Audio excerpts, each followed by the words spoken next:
자, 오늘은 우리가 하나님의 성전이라는 제목으로 함께 말씀을 나누려고 해요. 자, 이 열왕기상 8장은 솔로몬 왕이 성전, 하나님을 예배하는 그런 건물을 말해요. 성전을 건축한 후에 하나님의 임재라는 것은 하나님이 우리와 함께 하시는 것을 말하거든요. 그 하나님의 임재를 상징하는 언약궤를 성전 안으로 옮기는 장면을 우리에게 보여주고 있어요. 자, 그래서 오늘 말씀을 통해 솔로몬의 성전이 의미하는 것이 무엇인지 살펴보고, 또 신약에 보면 우리가, 오늘 설교 제목도 우리가 하나님의 성전이라고 되어 있잖아요. 하나님의 성전에 우리가 어떻게 살아가야 하는지 함께 깨닫는 저와 친구들 되기를 바라겠습니다. 자, 첫 번째로 성전은 하나님이 임재하시는 곳이에요. 자, 오늘 본문 10절 11절 말씀 한번 다시 볼게요. 제사장이 성소에서 나올 때에 구름이 여호와의 성전에 가득하매 제사장이 그 구름으로 말미암아 능히 서서 섬기지 못하였으니 이는 여호와의 영광이 여호와의 성전에 가득함이었더라. 이렇게 말을 하죠. 자, 오늘 이제 본문이 2절밖에 없는데 10절에서는 무엇이 성전에 가득했죠? 구름이 여호와의 성전에 가득했다고 말하죠. 그런데 11절에 보면 여호와의 영광이 여호와의 성전에 가득했다고 말을 하죠. 자, 따라서 성전에 가득했던 그 구름은 바로 여호와의 영광을 상징하는 거예요, 이 당시에. 자, 그런데 이것과 비슷한 장면이 구약성경 출애굽기에도 비슷한 장면이 등장을 해요. 오늘 우리가 다룰 주제는 성전인데, 성전 이전 시대에 하나님께서 함께 하시던 곳을 성막이라고 해요. 텐트 같은 거였어요. 성전은 건물이었고. 자, 출애굽기 40장 34절 35절 말씀 볼게요. 구름이 회막은 성막을 말해요. 회막에 덮이고 여호와의 영광이 성막에 충만하매 모세가 회막에 들어갈 수 없었으니 이는 구름이 회막 위에 덮이고 여호와의 영광이 성막에 충만함이었으며 라고 말을 해줘. 이 모세 시대 때는 성막이 텐트같이 생긴 그 성막이 하나님께서 함께 하시는 곳이었고, 오늘 본문에서는 이 성전에 놓인 언약궤가 바로 하나님께서 우리와 함께 하시는 것을 의미해요. 자, 그렇다면 그 언약궤 안에는 무엇이 들어있을까요? 바로 십계명 들어봤나요, 친구들? 십계명 두 돌판이 그 언약궤 안에 들어있어요. 자, 오늘 본문 바로 앞절인 열왕기상 8장 9절 말씀 보면 그 궤 안에는, 그 언약궤 안에는 두 돌판, 이것이 십계명 두 돌판을 말하거든요. 두 돌판 외에 아무것도 없으니 이것은 이스라엘 자손이 애굽 땅에서 나온 후 여호와께서 저희와 이스라엘 백성들과 언약, 약속을 맺으실 때 모세가 그 안에 넣었다라고 말을 하죠.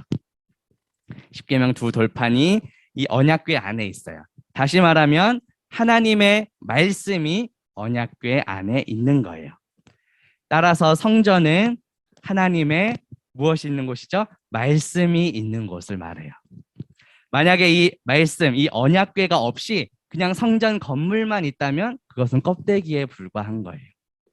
이 언약궤, 하나님의 말씀이 이제 성전 안으로 옮겨졌기 때문에 그 성전이 바로 하나님의 성전이 되는 거예요. 자, 오늘 본문은 그 언약궤가 이제 성전 안으로 옮겨지자 하나님의 영광을 상징하는 구름이 성전에 가득 찼다라고 말을 하고 있는 거예요.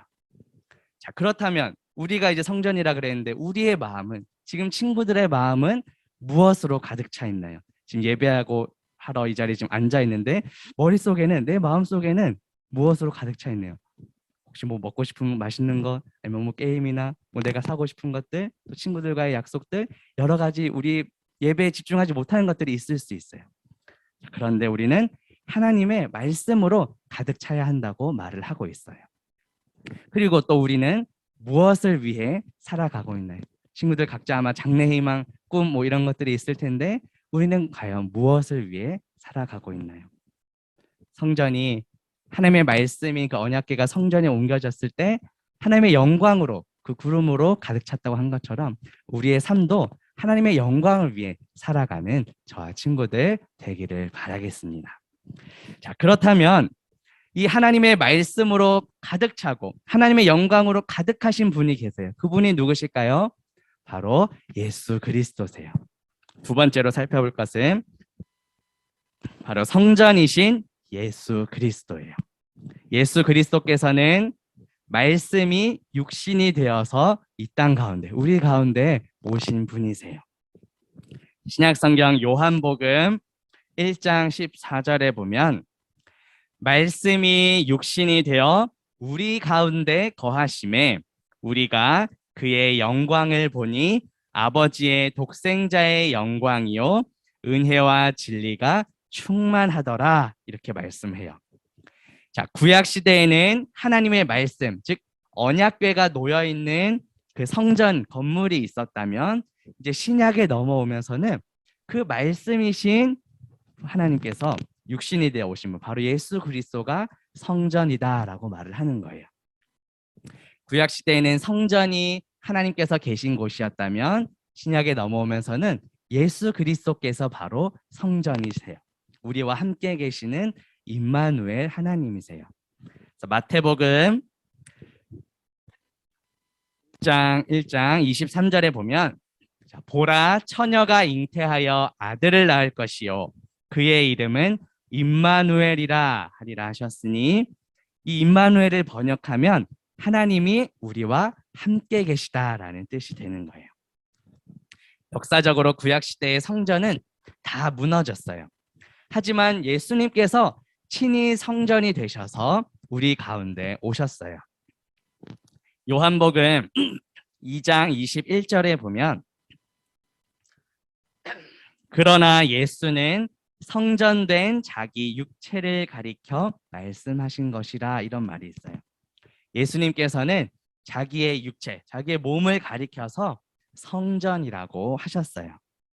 성전이신 예수 그리스도께서는 저와 우리 친구들, 우리 모두의 죄를 위하여 십자가에서 죽으시고 며칠 만에 부활하셨을까요? 3일 만에 부활을 하셨어요. 그리고 하늘로 승천하셔서 지금은 하나님의 보좌 우편에 앉아 계세요. 자, 이렇게 승천하시면서 우리에게 보내주신 분이 계신데 그분이 바로 보혜사 성령님이세요. 보혜사는 우리 옆에서 우리를 도우시고 우리를 조언해 주시고 상담자 역할을 해주시는 분이에요. 예수 그리스도를 믿는 우리 안에 예수 그리스도의 영이신 성령 하나님께서 지금 계신 거예요. 그래서 바울은 우리가 하나님의 성전이라고 말을 해요. 마지막 세 번째로 살펴볼 것이 우리가 하나님의 성전이다예요. 신약성경 고린도전서 3장 16절에서 17절에 보면 바울이 이렇게 이야기합니다. 너희는 너희가 하나님의 성전인 것과 하나님의 성령이 너희 안에 계시는 것을 알지 못하느냐? 누구든지 하나님의 성전을 더럽히면 하나님이 그 사람을 멸하시리라. 하나님의 성전은 거룩하니 너희도 그러하니라, 이렇게 말을 하고 있어요. 자, 앞서 성전은 무엇이 있는 곳이라 그랬죠? 언약궤, 말씀이 있는 곳이라고 말했죠. 그리고 그 말씀이 육신이 되어 우리 가운데 오신 예수님께서도 바로 성전이라고 하셨어요. 자, 그리고 예수님께서 승천하시면서 우리에게 성령님을 보내주셨는데 이제는 예수님을 믿어서 성령님이 우리 안에 거하시는 우리가 바로 무엇이죠? 성전이라고 말을 하고 있어요. 우리 기억하는 우리 청소년들 있을지 모르겠는데 작년 우리 여름 수련회 때도 우리가 바로 교회라는 주제로 우리가 말씀을 들었었는데 같은 내용이에요. 하나님의 성령, 그리스도의 영이신 성령님께서 우리 가운데 계시기 때문에 바로 우리가 하나님의 성전이라고 말을 하는 거예요. 자, 그렇다면 우리 안에 계시는 성령님께서는 우리 안에서 어떠한 일을 하실까요? 우리 친구들이 혹시 뭐 뉴스나 이런 데서 봤을지 모르겠는데 이것이 너무 극단적으로 치우쳐서 마치 성령님은 뭔가 어떤 신비스러운 일만 하시는 분이야라고 오해를 하는 경우도 많이 있어요. 그런 쪽으로 너무 빠지다 보면 자칫 우리가 이단의 유혹에 넘어갈 수도 있어요. 하지만 우리 안에 계신 성령님께서는 물론 때로는 그런 초자연적인 역사도 하실 수도 있지만 그것이 주 사역이 아니라 우리 안에 계신 성령님께서는 바로 예수 그리스도의 말씀을 생각나게 하시는 분이세요. 왜냐하면 말씀이신 그 예수님께서 우리 안에 영으로 계신 분이 바로 성령님이시기 때문에. 그래서 요한복음 14장 26절에 보면 이렇게 말합니다. 보혜사 곧 아버지께서 내 이름, 여기서는 예수 그리스도죠, 내 이름으로 보내실 성령, 그가 너희에게 모든 것을 가르치고 예수님께서 우리에게 말씀하신 모든 것을 어떻게 하신다고요? 생각나게 하신다는 거예요. 그래서 우리가 기도할 때도 성령님을 의지해서 예수 그리스도의 이름으로 하나님 아버지께 기도하는 거예요. 우리 안에 계신 성령님께서는 우리에게 예수 그리스도의 말씀을 생각나게 해주시는 분이세요. 자, 따라서 하나님의 성전인 우리는 무엇을 읽어야 될까요? 하나님의 말씀인 성경을 읽어야 되는 거예요. 그래서 말씀으로 우리가 충만해야 돼요. 성전이 말씀으로 하나님의 영광으로 가득 찼던 것처럼 또 그 말씀이 육신이 되어 오신 예수님처럼 이제는 하나님의 성전인 우리가 무엇으로 가득 차야 된다고요? 하나님의 말씀으로 가득 차야 된다는 거예요. 지난 주일날 이제 낮 예배 때 어른들 예배할 때 담임 목사님께서도 성경 읽기 운동 많이 강조하셨거든요. 그래서 어른들은 올 한 해 이 성경 66권 일독을 목표로 하고 있어요. 어떻게 일독을 할 수 있을까요? 하루에 3장씩 그리고 주일날 5장씩 읽으면 1년에 이 성경 전체를 다 읽을 수 있어요. 자, 그런데 개인적으로 우리 도전해 볼 수 있는 친구들은 도전해도 말리지 않을게요. 근데 아마 중고등부 아마 처음 읽는 친구들도 있기 때문에 조금 완화해서 우리 중고등부에서는 한 달에 이게 성경이 총 66권이거든요. 한 달에 한 권씩 정해서 같이 한번 읽어보려고 해요. 그래서 이번 달 1월 달은 이따가도 광고하겠지만 우리 주일 낮 예배 때 담임 목사님이 신약 성경 중에 야고보서라는 말씀으로 설교를 하고 계시거든요. 그래서 야고보서는 총 5장밖에 되지 않아요. 하루에 한 장씩만 읽어도 5일이면은 다 읽을 수 있겠죠. 처음엔 좀 이렇게 쉽게 하려고 짧은 걸로 골랐어요. 그래서 우리 친구들이 야고보서 5장 읽고 선생님들께 말씀드리면 시상을 하도록 하겠습니다. 1월 달 안에. 2월 달은 또 한 권 정해서 하고. 그러면 올해 12월이니까 올해 몇 권 읽을 수 있죠? 12권 읽을 수 있겠죠? 그러면 성경이 66권이니까 길게 잡아서 한 5년 정도면 이 성경을 다 읽을 수 있어요. 우리 중1 신입생들도 고등학교 졸업 전에 지금 1년에 한 번 다 읽으세요 하면 너무 좀 어려울 수 있을 것 같아서 고등학교 졸업 전에 최소 성경을 한 번은 다 읽을 수 있도록 해보려고 해요. 그리고 이미 지금 고등학생 된 우리 언니들은 개인적으로 또 읽으면 돼요. 하루 3장, 주일날 5장 읽으면 우리 고3 졸업하기 전에 우리 실수도 한 권을 다 읽을 수 있어요. 사실 이렇게 말하는 강도사님도 좀 부끄럽긴 해요. 강도사님은 시골에서 이제 교회를 다녔기 때문에 중고등부 예배가 따로 없었거든요. 그래서 이런 교육들을 잘 못 받고 이제 수능 시험 끝나고 어떤 이제 성경 통독 책을 사서 막 60일 만에 성경 읽기 이런 책들이 있더라고요. 그래서 수능 끝나고 한번 도전해 본 적이 있는데 그때 처음 성경 일독을 했던 것 같아요. 그래서 뭐 이거 한번 쭉 읽는다고 해서 끝은 아니겠죠. 계속 우리가 반복해서 읽는 것이 중요하겠죠. 그래서 또 읽는 것으로 끝나서는 안 되고 읽은 말씀이 우리 삶에서 실천될 수 있도록 이 말씀대로 순종하는 것까지 나아가는 우리 친구들이 되면 좋겠어요. 그래서 아까도 말한 것처럼 하나님의 말씀이 그 언약궤가 빠진 성전 자체는 그냥 껍데기에 불과하다 그랬죠.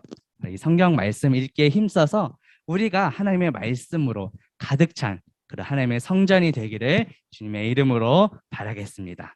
같이 기도할게요.